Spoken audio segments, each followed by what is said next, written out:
Welcome one, welcome all to CNN 10. My name is Carl Azus. It's great to have you watching this Tuesday, January 19th. We are one day away from Inauguration Day in America. The U.S. Constitution sets that date as January 20th every 4 years. Keeping people safe is always a challenge at these events. Under normal circumstances, there are hundreds of thousands in attendance watching a new or re-elected leader take the oath of office and describe a vision for the next 4 years. But these ain't normal circumstances. The coronavirus pandemic is one big reason why. Additional security concerns are another, following the riot that took place at the U.S. Capitol building on January 6th. We told you last week how, through an internal bulletin, the U.S. Federal Bureau of Investigation had warned of possible armed protests at state capitals in the days leading up to the inauguration. Those did not happen, at least not on a large scale. There were some protests and counter-protests in several states over the weekend, but observers say the crowds were peaceful and manageable for the large numbers of police officers who were on hand. There will be as many as 25,000 National Guard troops on hand for Inauguration Day. At least, that's how many the Pentagon has authorized for the job of keeping the event secure. A retired Army officer says the National Guard, and before that, the militia, have been deployed to every inauguration since the days of President George Washington. But he added that 25,000 is about twice as many as there have been in other recent inaugurations. There was a temporary lockdown at the U.S. Capitol building yesterday. Witnesses said they saw smoke a few blocks away, and the lockdown interrupted a rehearsal for President-elect Joe Biden's inauguration. The problem turned out to be a fire at a homeless camp not far from the Capitol. But the response gives you a sense of the heightened security that's present for the inauguration. Here on the streets of Washington, D.C., things are pretty quiet. There's a sense that this is the calm before the storm. The question is whether the storm comes, whether there's more violence in the days leading up to and on the day of Joe Biden's inauguration. They are not taking any chances. We are here just near the eastern side of the Capitol building.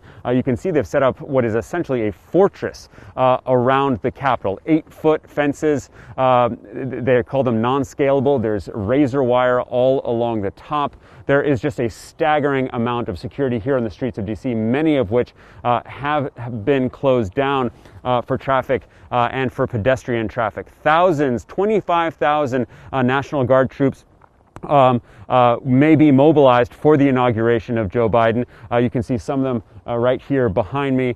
They have been deployed near the Capitol. They are armed, and they have been joined by various law enforcement agencies to create this patchwork of security, this incredible coordinated security operation. Now, the FBI has said that there are no specific threats, but there is concerning online chatter. They have said in a bulletin that armed groups have expressed interest in carrying out protests in D.C. and in all 50 states. And one of the concerns expressed by the mayor of Washington, D.C. on Sunday was that because the federal buildings here in D.C. are so fortified and there's so much security in the nation's capital, that would-be protesters or rioters could target other parts of the city or state capitals. A CNN medical analyst says the United States might have passed the peak of new coronavirus cases.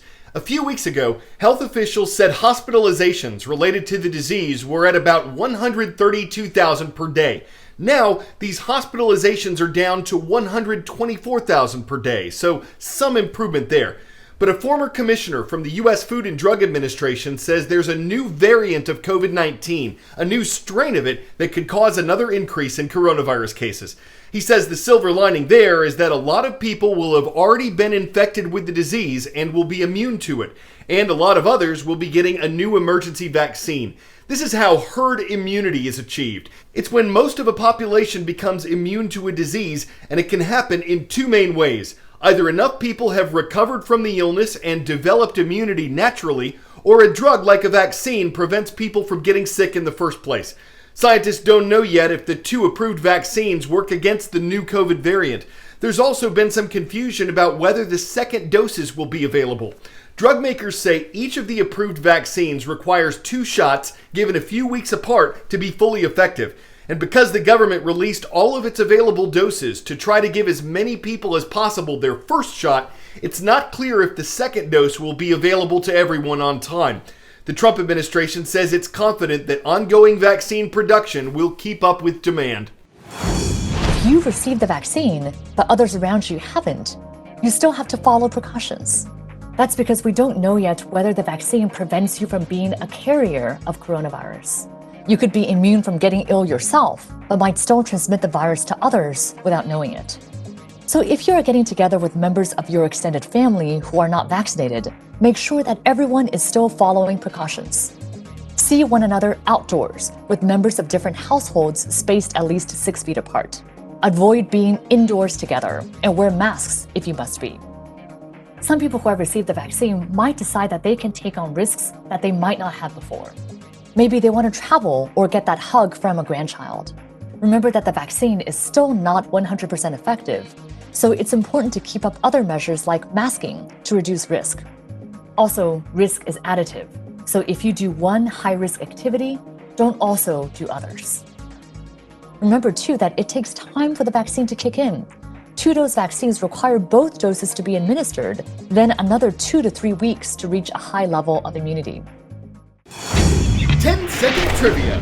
The terms starting zone, track, and runout zone are typically used to describe what? Avalanches, mudslides, ski jumps, or drag strips. These are all terms to describe the detachment of a large mass of snow and ice, known as an avalanche. There are around 4,000 avalanches in Colorado every year. The Colorado Avalanche Information Center says people trigger about 90% of these disasters, and Maurice Curvin is one of those people. He says he knew conditions were risky on January 8th when he and a friend were snowboarding in the backcountry, a remote area near Loveland Pass.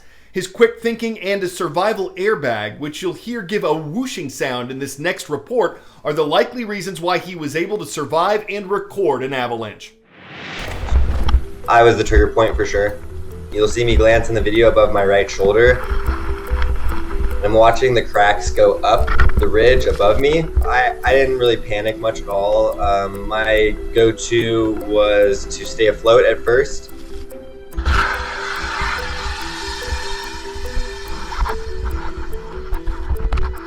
Basically, you pull that strap and it opens an air tank in your backpack that inflates the bag above your head.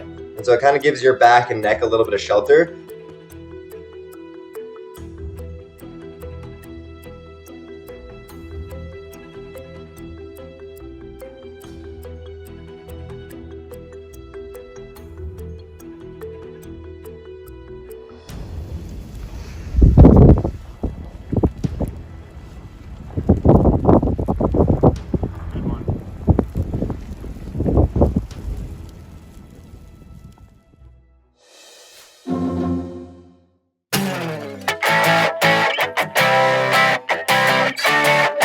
For 10 out of 10 today, do you want to build a snowman? Well, whether or not you do, it's probably not going to be quite this big.